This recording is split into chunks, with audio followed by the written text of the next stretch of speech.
Rapid reads club میں خوش آمدید۔ ذرا ایک لمحے کے لیے تصور کیجیے، ایک ایسی دنیا جہاں طاقت ہی عزت تھی، کمزور کی کوئی ضمانت نہیں تھی، قبائلی دشمنیاں نسلوں تک چلتی تھیں، اور انسان اپنے ہی بنائے ہوئے بتوں کے سامنے جھک رہا تھا۔ پھر اسی دنیا میں ایک ایسا انسان ظاہر ہوتا ہے جو نہ بادشاہ ہے، نہ کسی فوج کا سپہ سالار، نہ کسی بڑے محل کا مالک، لیکن چند ہی برسوں میں اس کی آواز عرب کے ریگستانوں سے نکل کر پوری دنیا تک پہنچ جاتی ہے۔ وہ شخصیت ہے حضرت محمد صلی اللہ علیہ وآلہ وسلم۔ اور آج ہم بات کر رہے ہیں مارٹن لنگز کی مشہور کتاب Muhammad his life based on the earliest sources کی، جو سیرت نبوی صلی اللہ علیہ وآلہ وسلم کو ابتدائی عربی تاریخی مصادر کی بنیاد پر ایک نہایت رواں اور دل کو چھو لینے والے انداز میں بیان کرتی ہے۔ یہ کتاب پہلی بار 1983 میں شائع ہوئی اور بعد میں اس کے نظر ثانی شدہ ایڈیشن بھی آئے۔ اسے 1983 کی نیشنل سیرت کانفرنس اسلام آباد میں انگریزی میں سیرت رسول صلی اللہ علیہ وآلہ وسلم کی بہترین کتاب کا اعزاز بھی ملا۔ مارٹن لنگز کا کمال یہ ہے کہ وہ سیرت کو صرف تاریخ کے واقعات کی فہرست سے نہیں بناتے، بلکہ ہمیں اس زمانے میں لے جاتے ہیں۔ ایسا محسوس ہوتا ہے کہ جیسے ہم مکہ کی گلیوں میں چل رہے ہوں، خانہ کعبہ کو دیکھ رہے ہوں، صحابہ رضی اللہ تعالیٰ عنہ کے حالات محسوس کر رہے ہوں، اور رسول اللہ صلی اللہ علیہ وآلہ وسلم کی زندگی کے مختلف مراحل کو قریب سے دیکھ رہے ہوں۔ کتاب کا آغاز اس ماحول سے ہوتا ہے جس میں رسول اللہ صلی اللہ علیہ وآلہ وسلم کی ولادت ہوئی۔ مکہ صرف ایک شہر نہیں تھا، یہ عرب کے مذہبی اور تجارتی مرکز کی حیثیت رکھتا تھا۔ خانہ کعبہ حضرت ابراہیم علیہ السلام کی توحید کی یادگار تھا، لیکن وقت کے ساتھ اس کے گرد بہت سے بت جمع ہو چکے تھے، اور اسی ماحول میں ایک بچہ پیدا ہوا، محمد صلی اللہ علیہ وآلہ وسلم۔ آپ صلی اللہ علیہ وآلہ وسلم کے والد حضرت عبداللہ آپ صلی اللہ علیہ وآلہ وسلم کی ولادت سے پہلے ہی وفات پا چکے تھے۔ پھر آپ صلی اللہ علیہ وآلہ وسلم نے اپنی والدہ حضرت آمنہ کی شفقت بھی زیادہ عرصے تک نہ پائی۔ یوں بچپن ہی سے آپ صلی اللہ علیہ وآلہ وسلم کی زندگی میں آزمائشیں آتی رہیں، لیکن یہی بچہ آگے چل کر پوری انسانیت کے لیے رحمت بننے والا تھا۔ آپ صلی اللہ علیہ وآلہ وسلم جوان ہوئے تو مکہ کے لوگ آپ کو ایک خاص نام سے جاننے لگے، صادق اور امین، یعنی سچا اور امانت دار۔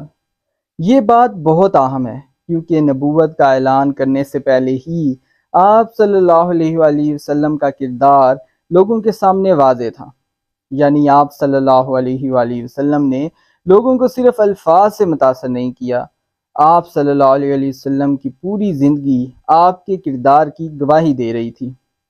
یہ ہمارے لیے بھی ایک بہت بڑا سبق ہے۔ ہم اکثر چاہتے ہیں کہ لوگ ہماری بات سنیں، ہماری عزت کریں، ہمیں قابل اعتماد سمجھیں، لیکن سوال یہ ہے کہ کیا ہمارا کردار ہماری بات کی تصدیق کرتا ہے؟ اگر کوئی شخص کہے کہ مجھ پر اعتماد کرو، تو اعتماد صرف الفاظ سے نہیں بنتا، اعتماد مسلسل سچائی، ایمانت اور کردار سے بنتا ہے۔ پھر وہ وقت آیا جب رسول اللہ صلی اللہ علیہ وآلہ وسلم غار حرا میں عبادت اور غور و فکر کے لیے تشریف لے جاتے تھے۔ دنیا سے دور، مکہ کے شور سے دور، آپ صلی اللہ علیہ وآلہ وسلم تنہائی میں اپنے رب کی طرف متوجہ ہوتے، اور پھر وہ عظیم لمحہ آیا جس نے تاریخ کا رخ ہی بدل دیا۔ حضرت جبرائیل علیہ السلام آئے اور اللہ تعالیٰ کا پیغام لے کر آئے۔ کہا اقرا، یعنی کہ پڑھیے۔ یہ وحی کا آغاز تھا، ایک ایسا پیغام جو صرف مکہ کے لیے نہیں تھا، صرف عرب کے لیے بھی نہیں تھا، بلکہ پوری انسانیت کے لیے تھا۔ لیکن پیغام حق کا راستہ ہمیشہ آسان نہیں ہوتا۔ جب رسول اللہ صلی اللہ علیہ وآلہ وسلم نے توحید کی دعوت دی تو مخالفت شروع ہو گئی۔ جن لوگوں نے کل تک آپ صلی اللہ علیہ وآلہ وسلم کو صادق اور امین کہا تھا، ان میں سے کئی لوگ آپ صلی اللہ علیہ وآلہ وسلم کے مخالف بن گئے۔ تو یہاں پر سوال پیدا ہوتا ہے کہ کیوں؟ کیونکہ حق صرف انسان کے الفاظ کو نہیں، اس کی زندگی کے مفادات کو بھی چیلنج کرتا ہے۔ اگر کوئی نظام ظلم پر قائم ہو تو انصاف کی آواز سے اسے ہمیشہ خطرہ محسوس ہوتا ہے۔ اگر معاشرہ تکبر پر قائم ہو تو مساوات کی دعوت اسے پسند نہیں آتی۔ اگر انسان اپنے مفادات کو خدا سے بڑا بنا لے تو توحید کا پیغام اسے ہلا کر رکھ دیتا ہے۔ مکہ میں مسلمانوں پر ظلم بڑھتا گیا، کمزور صحابہ رضی اللہ تعالیٰ عنہ کو ستایا گیا، بعض کو جسمانی اذیتیں دی گئیں، لیکن رسول اللہ صلی اللہ علیہ وسلم نے صبر، حکمت اور ثابت قدمی کا راستہ اختیار کیا۔ یہاں کتاب ہمیں ایک انتہائی خوبصورت حقیقت دکھاتی ہے۔ عظیم تبدیلی ہمیشہ طاقت کے شور سے نہیں آتی، کبھی کبھی وہ صبر کی خاموشی سے آتی ہے۔ پھر وہ وقت آیا جب مسلمانوں کو مدینہ کی طرف ہجرت کی اجازت ملی۔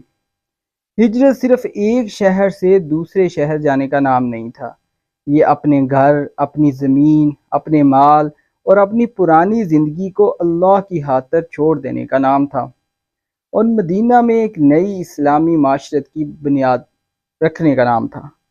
رسول اللہ صلی اللہ علیہ وسلم نے صرف عبادت گاہ نہیں بنائی، آپ صلی اللہ علیہ وسلم نے ایک معاشرہ تشکیل کیا، مہاجرین اور انصار کے درمیان بھائی چارہ قائم کیا، مختلف قبائل اور گروہوں کے درمیان تعلقات کو منظم کیا گیا، مسجد کو معاشرتی زندگی کا مرکز بنایا گیا۔ یہاں ہمیں سیرت کا ایک اہم پہلو نظر آتا ہے۔ اسلام صرف یہ نہیں کہتا کہ اللہ تعالیٰ سے اپنا تعلق درست کریں، اسلام انسان کو یہ بھی سکھاتا ہے کہ وہ دوسرے انسانوں کے ساتھ کیسے پیش آئے۔ پھر زندگی میں بدر، احد، خندق اور دوسرے مشکل مراحل بھی آئے۔ کبھی مسلمانوں کو فتح ملی، کبھی آزمائش کا سامنا کرنا پڑا۔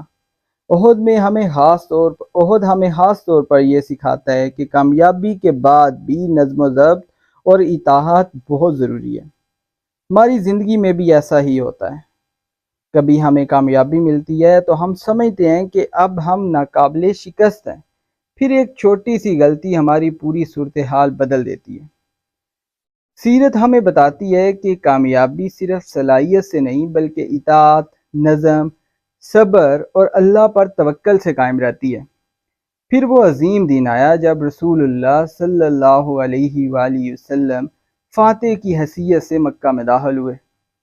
یہ وہ لوگ تھے جنہوں نے آپ صلی اللہ علیہ وآلہ وسلم کو تکلیف دی تھی، جنہوں نے آپ صلی اللہ علیہ وآلہ وسلم کا مذاق اڑایا تھا، جنہوں نے آپ صلی اللہ علیہ وآلہ وسلم کے ساتھیوں کو ستایا تھا، جنہوں نے آپ صلی اللہ علیہ وآلہ وسلم کو مکہ سے نکلنے پر مجبور کیا تھا۔ آج وہ لوگ ہی آپ صلی اللہ علیہ وسلم کے سامنے کھڑے تھے۔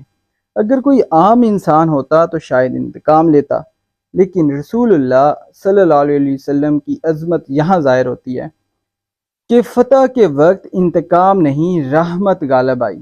یہ سیرت کا ایک بہت بڑا سبق ہے۔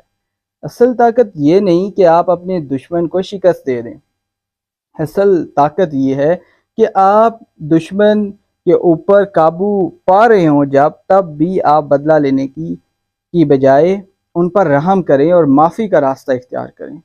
رسول اللہ صلی اللہ علیہ وسلم کی زندگی کا آخری حصہ بھی ہمیں یہی دکھاتا ہے کہ آپ صلی اللہ علیہ وسلم کی دعوت انسانوں کو اللہ سے جوڑنے، اخلاق کو بلند کرنے اور معاشرے میں عدل اور رحمت پیدا کرنے کی دعوت تھی۔ اور پھر وہ وقت آیا جب رسول اللہ صلی اللہ علیہ وسلم نے اس دنیا سے پردہ فرمایا۔ صحابہ رضی اللہ تعالیٰ عنہ کے لیے یہ لمحہ ناقابل تصور تھا۔ وہ شخصیت جس کے ساتھ انہوں نے ساری زندگی گزاری، جس سے محبت کی، جس کے ذریعے انہیں ایمان کی روشنی ملی، آج ان کی نظروں سے اوجھل ہو رہی تھی۔ لیکن رسول اللہ صلی اللہ علیہ وآلہ وسلم کا پیغام باقی تھا، قرآن باقی تھا، سنت باقی تھی، اور وہ کردار باقی تھا جس نے عرب کے ایک منتشر معاشرے کو ایک ایسی امت میں بدلنے میں بنیادی کردار ادا کیا جس کا اثر آنے والی صدیوں تک پھیلتا گیا۔ مارٹن لنگز کی اس کتاب کی خوبصورتی یہی ہے کہ وہ ہمیں سیرت رسول صلی اللہ علیہ وآلہ وسلم کے واقعات کو ایک مسلسل داستان کی طرح محسوس کرواتی ہے۔ کتاب ابتدائی عربی سیرت کے مصادر خصوصاً 8ویں اور 9ویں صدی کے عربی ماخذوں سے مواد لے کر ایک بناتی ہے، اور ان لوگوں کے الفاظ یعنی کہ نیریٹو مربوط و مشاہدات بھی سامنے لاتی ہے جو رسول اللہ صلی اللہ علیہ وسلم کے قریب رہے، آپ صلی اللہ علیہ وسلم کو براہ راست دیکھا اور سنا۔ لیکن اس کتاب کا سب سے بڑا سبق شاید یہ ہے کہ سیرت صرف ماضی کی کہانی نہیں، یہ ہمارے آج کی زندگی کے لیے آئینہ ہے۔ اگر آپ مشکلات میں ہیں تو مکہ کا صبر یاد کیجیے، اگر آپ کو کامیابی مل رہی ہے تو مدینہ کی ذمہ داری یاد کیجیے، اگر کوئی آپ کے ساتھ زیادتی کرے تو فتح مکہ کی معافی یاد کیجیے، اگر آپ چاہتے ہیں کہ لوگ آپ پر اعتماد کریں تو رسول اللہ صلی اللہ علیہ وسلم کی ایمانت اور صداقت کو یاد کیجیے، اور اگر کبھی آپ کو لگے کہ دنیا بہت تاریک ہو چکی ہے تو یاد رکھیے، تاریخ کی سب سے بڑی روشنی ہمیشہ ایسے ہی وقت میں ظاہر ہوتی ہے جب اندھیرا سب سے زیادہ محسوس ہو رہا ہو۔ محمد صلی اللہ علیہ وآلہ وسلم کی زندگی ہمیں بتاتی ہے کہ ایک انسان اگر سچائی، صبر، رحمت، عدل اور اللہ پر کامل یقین کے ساتھ کھڑا ہو جائے تو وہ صرف اپنی زندگی نہیں بدلتا، وہ نسلوں کی زندگی بدل سکتا ہے۔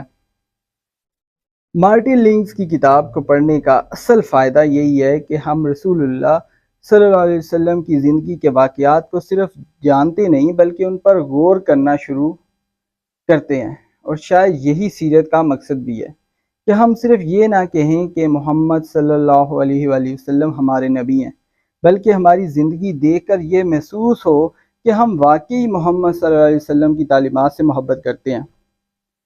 اگر آپ سیرت رسول اللہ صلی اللہ علیہ وسلم کو ایک خوبصورت، مربوط اور داستانی انداز میں سمجھنا چاہتے ہیں تو مارٹن لنگز کی کتاب Muhammad his life based on the earliest sources ایک قابل مطالعہ کتاب ہے۔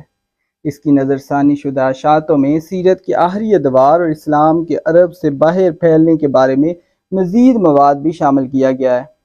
اور آخر میں بس ایک سوال آپ اپنے آپ سے پوچھئے، ہم رسول اللہ صلی اللہ علیہ وسلم کی سیرت کتنی جانتے ہیں؟